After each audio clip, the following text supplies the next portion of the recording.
မင်္ဂလာပါခင်ဗျာ ARD ကအပတ်စဉ်တင်ဆက်နေကြ Editor စကားဝိုင်းအစီအစဉ်ကနေကြိုဆိုလိုက်ပါတယ်ဒီတစ်ပတ်မှာတော့မြန်မာနိုင်ငံမှာစစ်တပ်ကအာဏာသိမ်း6လကြာအခြေအနေတွေနဲ့ပတ်သက်ပြီးတော့ကျွန်တော်တို့ဆွေးနွေးသုံးသပ်သွားမှာဖြစ်ပါတယ်ကျွန်တော်ကတော့ ARD မြန်မာပိုင်းသတင်းတောက်ချုပ်ကျော်ခပါကျွန်တော်နဲ့အတူတူဆွေးနွေးမဲ့သူကတော့ ARD ရဲ့ Editor ချုပ်ကိုအောင်စောဖြစ်ပါတယ်ကိုအောင်စောမင်္ဂလာပါမင်္ဂလာပါကိုကျော်ခဟုတ်ကဲ့ဒီခုနကတော့ကျွန်တော်မိတ်ဆက်ပေးခဲ့တယ်လို့ပေါ့လေစစ်တပ်ကမြန်မာနိုင်ငံကိုအာဏာသိမ်းလိုက်တာခုဆိုလို့ရှိရင်ကုလတင်းတင်းပြည့်ခဲ့ပြီပေါ့လေဆိုတော့သူတို့အာဏာသိမ်းပြီးနောက်ပိုင်းမှာဒီနိုင်ငံရဲ့ရန်တရားတွေကိုဘယ်လောက်ထိတောင်မှသူတို့လဲပတ်နေနိုင်ပြီလဲမလဲပတ်နိုင်သေးဘူးလဲပေါ့လေဆိုတော့ကျွန်တော်တို့ခုမြင်နေရတာဟုတ်လားစီးပွားရေးကျန်းမာရေးပညာရေးအပါအဝင်ကဏ္ဍအတော်များများမှာထိရောက်မလဲပတ်နိုင်သေးတာကိုကျွန်တော်တွေ့ရပါတယ်ဆိုတော့အရင်ဆုံးဒါနဲ့ပဲစပြီးဆွေးနွေးပေးပါအောင်ကောင်းစောကိုလာပြည့်တဲ့စစ်အာဏာသိမ်းမှုဟာမအောင်မြင်သေးဘူးလို့ကျွန်တော်တို့ပြောလို့ရတယ်ထပ်ခါပြောလို့ရတယ်အာဏာသိမ်းတာလုံးဝမအောင်မြင်သေးလို့ကျွန်တော်ပြောလို့ရတယ်ခုနပြောသွားတဲ့မေးခွန်းထဲမှာပဲပါတဲ့တိုင်းပြည်ရဲ့ကဏ္ဍတည်ငြိမ်ရေးကဏ္ဍစီးပွားရေးကဏ္ဍနိုင်ငံရေးကဏ္ဍပြည်တွင်းမှာရှိတဲ့ဒီလူထုရဲ့ဒီအာဏာသိမ်းထားတဲ့စစ်ကောင်စီပေါ်မှာရှိတဲ့ထောက်ခံမှုအားပေးမှုဆိုတော့လုံးဝမရှိတော့ကျွန်တော်တွေ့ရတယ်။တိုင်းပြည်ရဲ့အခြေအနေပို့ပြီးယိုရင်းပြတ်သုံးလာတာတွေ့ရတယ်။တိုင်းပြည်အခုချိန်မှာဂျုံကြတဲ့အခြေအနေတစ်ခုရောက်နေပြီဆိုတော့ကျွန်တော်တွေ့ရတယ်။ဒါပေမဲ့အဲ့ဒီဟာတွေနဲ့မတူဘဲနဲ့ကိုယ့်ရဲ့အိမ်မက်ကိုမှတ်ပြီးတော့တိုင်းပြည်ကိုဆက်ပြီးတော့ဟာလာအုပ်ချုပ်နေတဲ့စေရနာရှင်အုပ်စုကတော့ရှိနေသေးပေါ့နော်။ဒါပေမဲ့ကျွန်တော်မြင်တာကတော့ကျွန်တော်တို့မှာတကယ်ကို statistic ကြတဲ့ survey လည်းမရှိတော့လည်းပဲကျွန်တော်တို့မြင်တာကတော့စစ်အာဏာရှင်ကိုအခုအချိန်ထိစကားဆောက်ထောက်ခံတဲ့လူထုဟာ majority အများစုရာခိုင်နှုန်းအပြင်80-80ရာခိုင်နှုန်းအထိရှိနေတယ်လို့ကျွန်တော်တို့အကြမ်းပြင်းပြောလို့ရတယ်ပေါ့အဲဒါကြောင့်အာဏာသိမ်းတာမအောင်မြင်သေးဘူးဒီအာဏာသိမ်းမှုဟာကြာရှုံးမှုတစ်ခုကိုတရားဝင်ရောက်သွားနိုင်တယ်လို့တော့ကျွန်တော်သုံးသပ်လို့ရပါတယ်ဟုတ်ကဲ့ကိုအောင်စောခုနကပြောသလိုပေါ့လေဒီအာဏာသိမ်းစစ်တပ်ကဟလာရန်တရားတွေကျွန်တော်မြင်နေရတာရန်တရားတွေလဲပတ်တဲ့နေရာမှာတိုင်းပြည်ဖွံ့ဖြိုးတိုးတက်ရေးလာနိုင်ငံတကာနဲ့ချိတ်ဆက်ဆောင်ရွက်ကိစ္စတွေမှာပဲအားနည်းသွားပြီးတော့ဟလာဒီသူတို့ကိုဒီစစ်အာဏာရှင်စန့်ကျင်နေတဲ့အုပ်စုတွေကိုကြတော့မလဲပတ်နိုင်အောင်လိုက်ဖမ်းဖို့ကြိုးစားနေတာတွေဟလာတိုက်ခိုက်ဖို့ကြိုးစားနေတာဒီဘက်မှာပဲအချိန်ကုန်နေတယ်လို့ခံစားမိတယ်သုံးသပ်မိတယ်ပေါ့လေဒါနဲ့ပတ်သက်ပြီးကိုယ်ကဘယ်လိုမြင်လဲကျွန်တော်မြင်တော့သူတို့ရဲ့အခု CDM လှုပ်ရှားမှုပေါ့နော်အာဏာသိမ်းပြီးနောက်ပိုင်းမှာ February နဲ့ March မှာနိုင်ငံတကာရောပြည်တွင်းမှာရောအားလုံးအံ့ဩပြီးတော့လေးစားပြီးတော့တခုတ်တရနဲ့ရေးသားပေါ်ပြရတာ CDM movement ပေါ့အဲ CDM movement ကဆက်ပြီးတော့သူ့နေရာနဲ့သူအသက်ရှင်နေစေလှုပ်ရှားနေစေဖြစ်တာကိုတွေ့ရတယ်ပါကျွန်တော်တို့မီဒီယာစကားမဆောင်တဲ့ကိစ္စအခွန်မဆောင်တဲ့ကိစ္စတွေပေါ့ဒါတွေနဲ့ပတ်သက်ပြီးလိုက်ပြီးတော့စစ်ကောင်စီဘက်ကနေပြီးတော့ဖိနှိပ်နေတာကိုကျွန်တော်တွေ့ရတယ်ပေါ့ဆိုတော့တိုင်းပြည်မှာရှိတဲ့အရေးကြီးတဲ့ပညာရေးကျန်းမာရေးကဏ္ဍတွေမှာကျွန်တော်ကိုဗစ်ကိစ္စမှာဆိုလို့ကျွန်တော်တွေ့ခဲ့ရပြီဖြစ်ပါတယ်ဒီစစ်ကောင်စီဘက်က fail ဖြစ်တာတွေသူတို့ဘက်ကညံ့ဖျင်းမှုတွေလူအသက်ပေါင်းများစွာဆုံးရှုံးခဲ့တဲ့ကိစ္စတွေကျွန်တော်တွေ့ခဲ့ပြီဖြစ်ပါတယ်ဆိုကြည့်မယ်ဆိုရင်တော့သူကဒီပညာရေးကျန်းမာရေးစီးပွားရေးကိစ္စတွေမှာသူမဖော်ဆောင်နိုင်တော့လဲပဲသူကဒီဖိနှိပ်ရေးရန်နေရမှာတော့သူကတကယ်ကိုပို့ပြီးတော့2ဆ3ဆ4 5ဆတိုးပြီးတော့ဖန်ဆီးတာတွေနှိပ်ကွက်တာတွေကိုသူတို့လုပ်နိုင်တာကိုတွေ့ရတယ်ပေါ့ဒါနဲ့အဲ့ကိစ္စမှာလည်းသူတို့ရဲ့ system လို့ခေါ်တဲ့သူတို့ရဲ့ဒီစနစ်ကကောင်းကောင်းလက်ပတ်နေတာကိုတွေ့ရတယ်ပါတယ်မကြသေးခင်ကသူတို့ဖန်ဆီးခဲ့တဲ့ဒီဘက်က PDF ပဲဖြစ်ဖြစ် NUG ပဲဖြစ်ဖြစ်နေရာခေါင်းဆောင်တွေပဲဖြစ်ဖြစ်အဲ့လူတွေကိုဖန်ဆီးနိုင်ခဲ့တဲ့အနေအထားတွေကိုကျွန်တော်လေ့လာမယ်ဆိုရင်သူတို့ဒီကိစ္စတွေကိုဖိနှိပ်ရေးရန်နေရာတွေမှာတော့သူတို့ကတကယ်ကိုကောင်းကောင်းလဲပတ်နေတာကိုကျွန်တော်တို့တွေ့ရတာပေါ့နော်ဆိုတော့တိုင်းပြည်မှာဒီအာဏာသိမ်းတဲ့အချိန်အစပြီးတော့လူငယ်ပေါင်းပညာတတ်လူငယ်ပေါင်းများစွာထောင်နဲ့ချီပြီးတော့နေဆက်တွေကိုထွက်သွားတာကျွန်တော်တွေ့ရတယ်တရားဝင်ထွက်သွားတာလည်းကျွန်တော်တို့အများကြီးတွေ့ရတယ်တိုင်းပြည်မှာအများကြီးဆုံးရှုံးခဲ့တာကိုကျွန်တော်တွေ့ရတယ်တစ်ချိန်နဲ့မှာပဲကျွန်တော်တို့ဒီလူတွေနဲ့အတူကျွန်တော် human resource တွေကုန်ခန်းခဲ့တာကိုကျွန်တော်တွေ့ရတယ်ဒီကျွမ်းကျင်လုပ်သားတွေလည်းအများကြီး CDN နဲ့ပါခဲ့တယ်အဲ့ဒီကျွမ်းကျင်လုပ်သားတွေအများစုဟာဆိုရင်လည်းထွက်သွားကြတယ်ဒါမှမဟုတ်သူတို့ forced to resign ပေါ့နော်အလုပ်ကထွက်ကြရတဲ့အခါမှာပြန်ခန့်တဲ့လုပ်သားတွေကလည်း ကျွမ်းကျင်လူသားတွေမဟုတ်တဲ့တော့ကြောင့်သူတို့ရဲ့လုပ်ငန်းတွေရန်နေရတယ်မလဲပတ်နိုင်အောင်ကျွန်တော်တို့တွေ့ရတယ်ပေါ့ဆိုတော့ပြန်ကြည့်မယ်ဆိုရင်တော့6 လအတွင်းမှာဒီစစ်ကောင်စီဒီ administration ကိုလုံးဝမနိုင်တာမထိနိုင်တာကိုကျွန်တော်တွေ့ရတယ်ပေါ့88နဲ့ပြန်ကြည့်မယ်ဆိုရင်88မှာဆိုရင်6 လနဲ့6 လနဲ့10 လတစ်နှစ်အတွင်းမှာသူတို့အတိုင်းပြေကောင်းကောင်းထိနေတာကိုတွေ့ရတယ်လူတို့ကတော့သူတို့ပုံမှာမုန်းတဲ့အမုန်းတရားလူတို့ကသူတို့မကြိုက်တဲ့ဟာတွေရှိတော့လဲဗျတိုင်းပြည်ပေါ်မှာသူတို့ကောင်းကောင်းအုပ်ချုပ်ထိန်းချုပ်နိုင်တာကိုတွေ့ရတယ်ပေါ့ဒါပေမဲ့ဗိုလ်ချုပ်မင်းအောင်လှိုင်ရဲ့လက်ထက်မှာတော့သူအတိုင်းပြည်ကိုဖေဖရဲနဲ့မထိန်းချုပ်နိုင်တာကိုကျွန်တော်တို့အခု6 လအတွင်းမှာပဲအထင်ရှားတွေ့နေရပြီဖြစ်ပါတယ်ဆိုတော့ဒါနဲ့ပတ်သက်ပြီးတော့ပဲဟလာဒီဆက်ပြီးပြောရမယ်ဆိုလို့ရှိရင်ဒီသူ့ကိုဟလာပြည်တွင်းကလည်းထောက်ခံမှုမရှိဘူးဟလာပြည်ပကလည်းထောက်ခံမှုမရှိဘူးဒီလိုအခြေအနေနဲ့သူရင်ဆိုင်နေရတာပေါ့စန့်ကျင်တဲ့သူတွေဖိနှိပ်ဖို့လုပ်နေတဲ့တစ်ချိန်တည်းမှာပဲဟလာဒီလက်နက်ကင်လာတဲ့ PDF တွေဟလာ CDF တွေဟလာအဲ့လိုအဖွဲ့အစည်းပေါင်းစုံကဒီယာနဲ့ချီပြီးတော့မြန်မာနိုင်ငံထဲမှာရှိလာတယ်ပြီးတော့အရင်တော့ဆိုလို့ရှိရင်တူမီတွေအစားဟလာလက်လုံတနက်တွေအစားအခုဆို M16 တွေလိုမျိုးဟလာ short type drone တွေလိုမျိုးဟလာဒီ RPG လိုဟာမျိုးတွေရောက်လာပြီဆိုတော့အခြေအနေတွေကပို့ပြီးတော့ဒီပြည်သူ့ကာကွယ်ရေးတပ်တွေမှာပို့ပြီးတော့အားကောင်းလာတာကိုကျွန်တော်တို့တွေ့ရတယ်ဒီဟာဒီဟလာဒီပို့ပြီးတော့မှရှေ့လျှောက်မှာဒီစစ်ရေးရရင်ဆိုင်ရမယ့်အခြေအနေမျိုးတွေစစ်ပွဲတွေပိုများလာမယ့်အခြေအနေမျိုးတွေလို့သုံးသပ်မိလားဘယ်လိုမြင်လဲဒီဟာနဲ့ပတ်သက်ပြီးတော့ပြန်ပြောမယ်ဆိုရင်တော့ one is ကောင်းတာကတော့ဗျာကျွန်တော်တို့ဒီ non violent လို့ခေါ်တဲ့အကြမ်းမဖက်တဲ့ဒီလှုပ်ရှားမှုပေါ့နော်ဒီຫນွေဦးတော်လိုင်းရေးလို့ခေါ်ကြတဲ့ဒီ February နဲ့ March မှာပေါ်ခဲ့တဲ့ຫນွေဦးတော်လိုင်းရေးဟာဒီအကြမ်းမဖက်ပဲနဲ့ငြိမ်းချမ်းစွာဆန္ဒပြခဲ့တဲ့တော်လိုင်းရေးဖြစ်တရေတဲခဲ့တယ်ဒါကိုလည်းနိုင်ငံတကာဟောပြည်တွင်းမှာဟောဒါအသိမပြုခဲ့ကြတယ်ဒါပေမဲ့ဒီစစ်ကောင်စီပေါ့စစ်တပ်ရဲ့မတရားဖိနှိပ်မှုတွေတရားလွန်ဖိနှိပ်မှုတွေကြောင့်ဒီလှုပ်ရှားမှုမှာပါဝင်တဲ့လူတွေဟာအခြေအနေတစ်ခုစီကိုတွန်းပို့ခံရတဲ့အနေအထားရောက်သွားတယ်လို့ကျွန်တော်တို့ပြောလို့ရတယ်အဲ့တော့အဲ့လိုရောက်သွားတဲ့အခါမှာကျွန်တော်က NUG ဆိုတာရှိနေပြီ PDF ဆိုတဲ့အဖွဲ့တွေရှိတယ်ဒါပေမဲ့သူတို့တွေကလည်း umbrella တစ်ခုထဲမှာရှိနေတဲ့အဖွဲ့အစည်းတွေတော့မဟုတ်ဘူးပေါ့လေဆိုတော့ဒီနေရာမှာသူတို့ရဲ့ ethic သူတို့ရဲ့ဘောင်တွေသူတို့ရဲ့မူတွေသူတို့ရဲ့ကျင့်ဝတ်တွေသူတို့ရဲ့စည်းကမ်းတွေနဲ့ဘလို့ဒီတိုက်ပွဲကိုတိုက်မှာလဲစစ်ပွဲတစ်ခုတိုက်မှာလဲပေါ့နော်ဆိုတော့ဒီစစ်ပွဲတစ်ခုကိုတိုက်မယ်တိုက်ပွဲတစ်ခုကိုတိုက်မယ်ဆိုရင်တော့ပြည်သူတွေကတော့ဒီလိုမျိုးခေတ်ဆက်ဆက်ကိုမြင်ခဲ့ဘူးတဲ့လူတွေကတော့တိုက်ပွဲတစ်ခုစစ်ပွဲတစ်ခုဆိုတာကိုလက်ခံကြပေမဲ့လက်ခံနိုင်ပေမဲ့ထောက်ခံနိုင်ပေမဲ့တစ်ဖက်နဲ့တစ်ဖက်ကြားမှာရှိပြီးပို့ပြီး balance ဖြစ်လာတဲ့အချမ်းဖတ်မှုတွေပို့ပြီးများလာပြီဆိုရင်မတည်မငြိမ်မှုတွေဖြစ်လာပြီဆိုရင်လူထုဘက်ကဘလို့မြင်မလဲဆိုတဲ့အမြင်ကလည်းကျွန်တော်ထင်တယ်ရေးရှည်မှာကျွန်တော်တို့ထည့်ပြီးတော့စဉ်းစားရမယ်လို့ကျွန်တော်ထင်တယ်ဆိုတော့အဓိကကတော့ဗုဒ္ဓဘာသာထွန်းကားပါတယ်ဆိုတဲ့မြန်မာနိုင်ငံမှာဒီစစ်တပ်ကအခုလို21ရာစုမှာလူမဆန်တဲ့เนาะလူမဆန်တဲ့တပ်ဖြတ်မှုတွေရုံမှန်မှုတွေနဲ့လုပ်ခဲ့လို့ဒီလို PDF တွေလက်နက်ကင်လှုပ်ရှားမှုတွေပေါ်လာတယ်လို့တော့ generally အချမ်းပြင်းရမယ်တုံ့သက်ကြတာပေါ့နော်ဒါပေမဲ့ဒါကြီးရေရှည်သွားမယ်ဆိုရင်ဘာတွေဆက်ဖြစ်လာမလဲဆိုတာတော့နိုင်ငံရေးသမားတွေရောအထက်အောင်ပြင်အောင်ဟိုဘက်ကရောဒီဘက်ကရောရှိတဲ့နိုင်ငံရေးသမားတွေရောတွေးခေါ်နိုင်တဲ့သူတွေရောတိုင်းပြည်တည်ငြိမ်ရေးတွေဘယ်လိုလုပ်ကြမလဲဆိုတာစဉ်းစားမယ်အချိန်တစ်ခု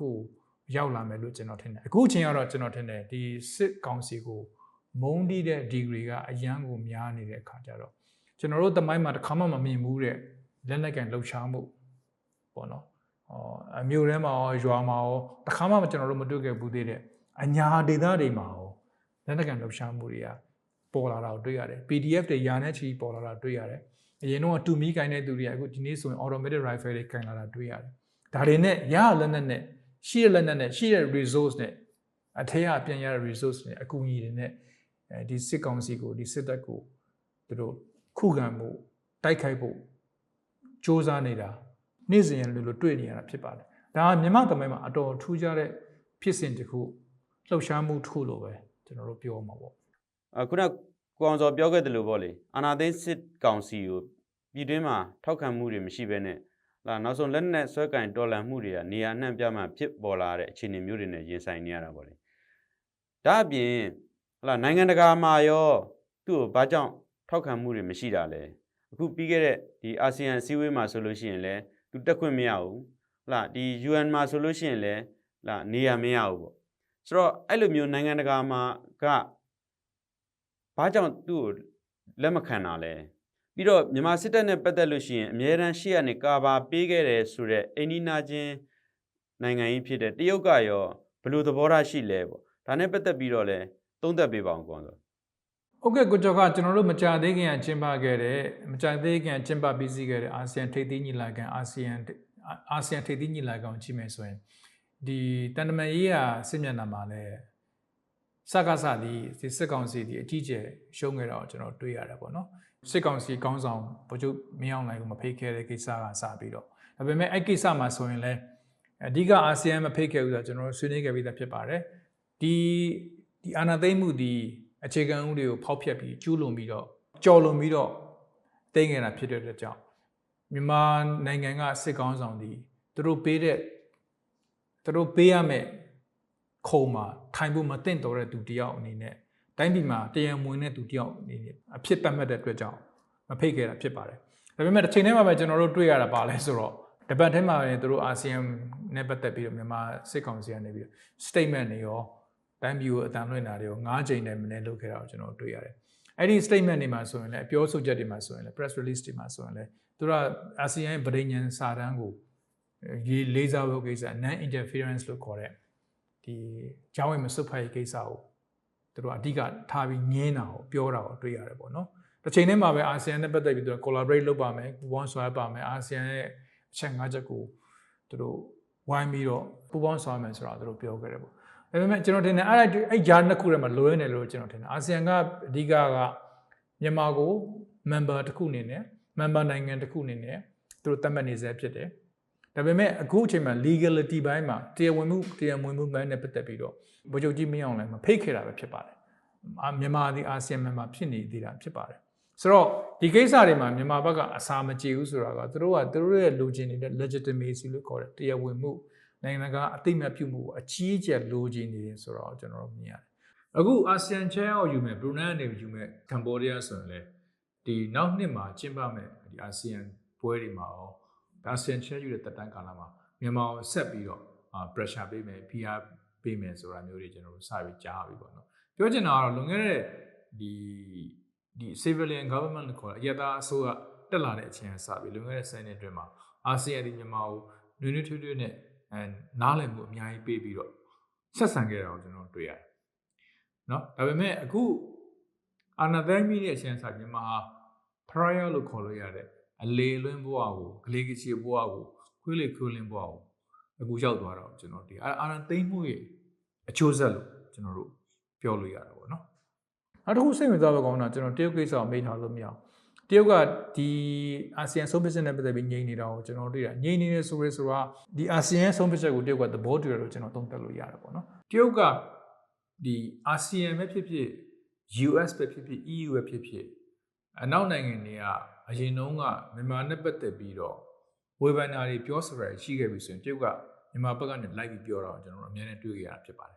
interfere မလုပ်ပါနဲ့မြန်မာကိုပို့ပြီးတော့နားလည်အောင်စူးစမ်းပါဆိုတဲ့စကားလုံးအနေနဲ့တရုတ်ကအမြဲတမ်းထွက်ပြီးတော့ကာလေးရှိတာကိုတွေ့ရပါတယ်ဒါပေမဲ့ UN မှာဥကြုံမိုးထုံကိစ္စပြီးတော့အာဆီယံမှာတရုတ်ဘက်ကငြိမ်နေတဲ့ကိစ္စတွေဟာတရုတ်ဟာစစ်အာဏာသိမ်းတဲ့ကိစ္စမှာရောစစ်အာဏာသိမ်းခဲ့တဲ့ဗိုလ်ချုပ်ကြီးမင်းအောင်လှိုင်အပေါ်မှာရောတရုတ်ကဒါနဲ့ပတ်သက်ပြီးတော့သူ့စိတ်ထဲမှာမကြေမလည်ရှိနေတယ်ဆိုတော့ကျွန်တော်တို့တွေ့ရတာပေါ့နော်ဒါကြောင့်လည်းသူဟာဒီ NLD ပါတီနဲ့တရားဝင်ဆက်ဆံတာတွေ NUG နဲ့ဆက်ဆံတာတွေဆက်သွယ်တာတွေကိုလုပ်နေတာကိုကျွန်တော်တွေ့ကြရတာဖြစ်ပါတယ်။ဘာကြောင့်လဲဆိုတော့တရုတ်ကဗိုလ်ချုပ်ကြီးမင်းအောင်လှိုင်တို့ရဲ့စကားဟာဘလောက်ထိတက်ဆိုးရှည်မယ်ဆိုတာကိုသူ့မှာမသိကြတဲ့အတွက်ကြောင့်ဖြစ်ပါတယ်။ဆိုတော့မြန်မာစစ်ကောင်စီဒီတဖြည်းဖြည်းနဲ့သူ့ရဲ့နိုင်ငံတကာမှာသူတွက်ထားတဲ့သူတွေရဲ့ဒီမဟာမိတ်တွေဆိုတော့တတ်မှတ်ထားတဲ့သူတွေကတဖြည်းဖြည်းလျော့ပါလာတာကိုတွေ့ရတယ်ပေါ့။အနောက်နိုင်ငံဆိုရင်တော့ US ပါဝင်ဟလာဒီအနောက်နိုင်ငံတွေကဒီစစ်ကောင်စီနဲ့ပတ်သက်တဲ့သူတွေပါဝင်စီးပွားရေးတိုင်းဝိုင်းတွေပါဝင်ခရိုနီတွေပါဝင်ပို့ပြီးတော့နောက်3လနဲ့6လတိုင်းမှာဒီတက်ပို့ပြီးများတဲ့ pressure တွေ PR ပေးမှုတွေ sanction တွေစီးပွားရေးပိတ်ဆို့မှုတွေပို့ပြီးတော့ရှိလာမယ်လို့ကျွန်တော်တို့သုံးသပ်လို့ရတာပေါ့နော်အဲ့တော့သူအနေနဲ့တော့ပြည်တွင်းမှာသူ့ထောက်ခံမှုမရှိသလိုပြည်ပမှာဆိုရင်လည်းသူနဲ့ခက်တန်းတန်းပဲဆက်ဆံမဲ့သူတွေသူနဲ့ခက်ဝေးဝေးပဲဆက်ဆံမဲ့သူတွေပို့ပြီးတော့များလာတော့တွေ့ရတာပေါ့ ဒါချိန်ထဲမှာအာဆီယံထဲမှာ individual နိုင်ငံတွေကနေပြီးတော့ individual နိုင်ငံတွေကနေစင်ကာပူလိုဟာမျိုးပဲဖြစ်ဖြစ်မလေးရှားလိုဟာမျိုးပဲဖြစ်အင်ဒိုနီးရှားလိုဟာမျိုးပဲဖြစ်ဖြစ်အခုလိုမတရားအာဏာသိမ်းခံပြီးတော့ထိမ့်သိမ်းခံတာဒေါ်ဆန်းစုကြည်လိုဒေါ်ဆန်းစုကြည်တို့မို့သမ္မတဦးဝင်းမြင့်တို့လည်းသူတို့ကိုလည်းတရားဝင်ခေါင်းဆောင်တွေဖြစ်နေဆက်ပြီးတော့ individually ကျွန်တော်ပြောတာနော် individual နိုင်ငံတွေကနေဆက်ပြီးဆက်ဆံအမျိုးတွေရှိလာနိုင်တယ်ထိန်းထဲမှာပဲ NUG လိုဖွဲ့စည်းထားတဲ့အဖွဲ့အစည်းတွေအစိုးရမျိုးတွေနဲ့လည်းသူတို့ကြားထဲမှာပို့ပြီးတော့ဆက်ဆံရေးတွေပို့ပြီးတော့တိုးမြင့်လာတာမျိုးတွေရှိလာနိုင်တယ်လို့ကျွန်တော်သုံးသပ်လို့ရတယ်။တဘောကဘာလဲဆိုတော့ဒီစစ်ကောင်စီကိုသူ့ရဲ့အတိုင်းအဝန်းအာဆီယံအတိုင်းအဝန်းကစပြီးတော့သူ့ sanction လုပ်လာတယ်ဆက်ဆံရေးကို downgrade လုပ်လာတယ်ပို့ပြီးတော့ short ချလာတာကိုကျွန်တော်မြင်ရတာပေါ့နော်ထူးခြားတာကဘာလဲဆိုတော့ဒီအခြေခံဥပဒေကိုဖောက်ဖျက်ပြီးတော့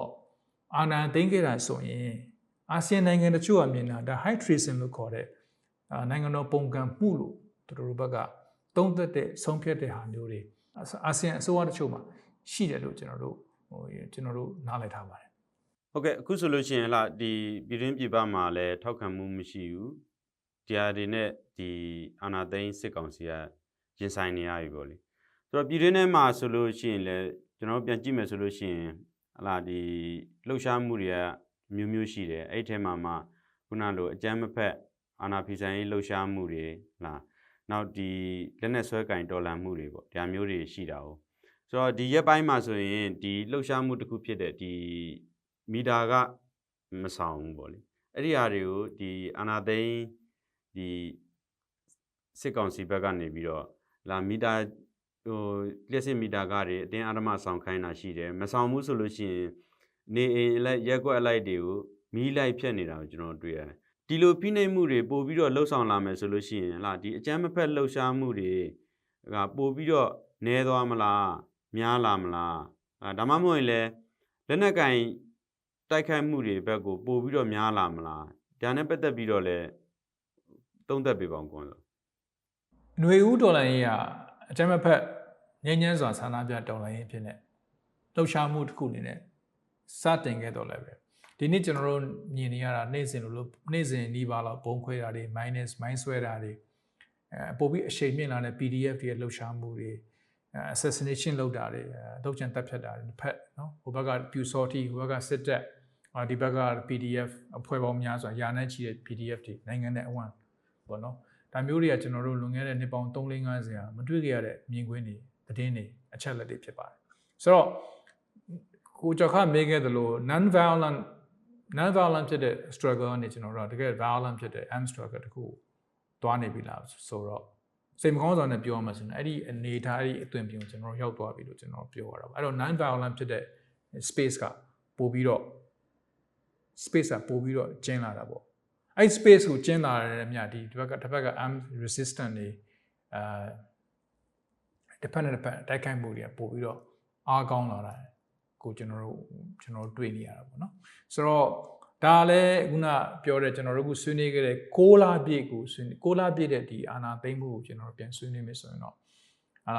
ဒီလိုကာလမှာ NLD ပါတီရဲ့ဒီ second term ပေါ့နော်ဒုတိယဟာကဆက်ပြီးအာဏာရှိခဲ့မယ်ဆိုရင်ဒီနေ့ဒီချိန်မှာ stable ဖြစ်တဲ့အစိုးရတစ်ခုအနေနဲ့ဒုတိယသက်တမ်းတစ်ခုသွားနေမယ်ကာလတစ်ခုကျွန်တော်တို့မြင်ရမှာပေါ့နော်ဒါပေမဲ့အဲ့လိုမမြင်ရဘဲတိုင်းပြည်ကတကယ်ကိုကြောက်ထဲကိုထိုးကြနေတာကိုကျွန်တော်တို့တွေ့ရတာပေါ့နော်အဲ့တော့ဗျအခုဖြစ်နေတဲ့ violence တဲ့ကြမ်းဖက်မှုတွေမှာတော့အားလုံးမှာတာဝန်ရှိတာပေါ့နှစ်ဖက်စလုံးမှာတာဝန်ရှိတာပေါ့နော်ဆိုတော့တစ်ဖက်ထဲမှာတာဝန်ရှိတာမဟုတ်ပါဘူးအဲ့တော့ဒီပွဲတွေကိုဘယ်လိုအဆုံးသတ်မှာလဲဒီပွဲကအဆုံးသတ်ရမယ်ဆိုတော့အားလုံးသိပြီးသားဖြစ်တယ်ဒါပေမဲ့ဒီပွဲကဘယ်လိုအဆုံးသတ်မှာလဲအဆုံးသတ်ပေးနိုင်ရမယ်ဒီပွဲမှာပါတဲ့သူတွေခေါင်းဆောင်တွေအကုန်လုံးကဘယ်လိုဇက်သိမ်းမှာလဲဘယ်လိုအဆုံးသတ်မှာလဲဆိုတော့ကျွန်တော်ဆိုမှအရေးကြီးပါတယ်အဲ့ဒီခါကျတော့ဒီပွဲကသွေးရတန်ရုံမှုတွေဒီတက်ပိုတပ်ဖြတ်မှုတွေနဲ့ကျွန်တော်တို့အဆုံးသတ်မှာတိုင်းပြည်ကဖုတ်ဖုတ်ညံ့ညံ့ကြည်ပြီးတော့အဆုံးသတ်မှာဒါမှမဟုတ်ဒီအခုဖြစ်နေတဲ့ခင်းချင်းကိုဒီထက်ပိုပြီးတော့တည်ငြိမ်စွာနဲ့ငြိမ်းချမ်းစွာနဲ့အဆုံးသတ်မှာလားအဲ့ဒါလည်းအရေးကြီးတယ်လို့ကျွန်တော်ထင်ပါတယ်အဲ့တော့ထွက်ပေါက်ကပါလဲပေါ့နော်ထွက်ပေါက်ဆိုတာကစစ်ကောင်စီဘက်ကစစ်တပ်ဘက်ကဘလောက်အလျှော့တင်လုပ်မလဲပေါ့အရင်တော့ကျွန်တော်တို့ပြောခဲ့ပူတာရှိတယ်နာဝတနာဖဖြစ်ကိုပြန်ပြောကြမယ်ဆိုရင်တို့မှာ strategy ရှိတယ်တို့မှာမဟာဗျူဟာရှိတယ်အာနာသိမ်းခဲ့တော့လည်းပဲတို့မှာအလျှော့အတင်းနဲ့ဒေါ်ဆန်းစုကြည်ကိုဆက်ဆံတဲ့ကိစ္စအစားတို့အလျှော့အတင်းနဲ့ဆက်ဆံတာတွေရှိတယ်နိုင်ငံတကာရဲ့ ထောက်ခံမှုရအောင်လုပ်တယ်အကူအညီတွေရအောင်လုပ်လိုက်သေးတယ်ပြန်လွတ်ပေးတယ်ပြန်ဖမ်းတယ်ပြန်လွတ်တယ်ပြန်ဖမ်းတယ်ဟလာပြီးတော့အာဆီယံထဲဝင်သွားတယ်ပေါ့သူတို့မှာ strategy ရှိတယ်ဒါပေမဲ့ဒီစစ်ကောင်စီမှာကြည့်ရတာ strategy ပြောင်းနေတယ် strategy မရှိဘူးဗိုလ်ချုပ်မင်းအောင်လှိုင်က strategist မှာမဟာဗျူဟာသမားလို့ကျွန်တော်တွက်လို့မရဘူးသူက tactician အဆင့်လောက်ပဲရှိတယ်သူက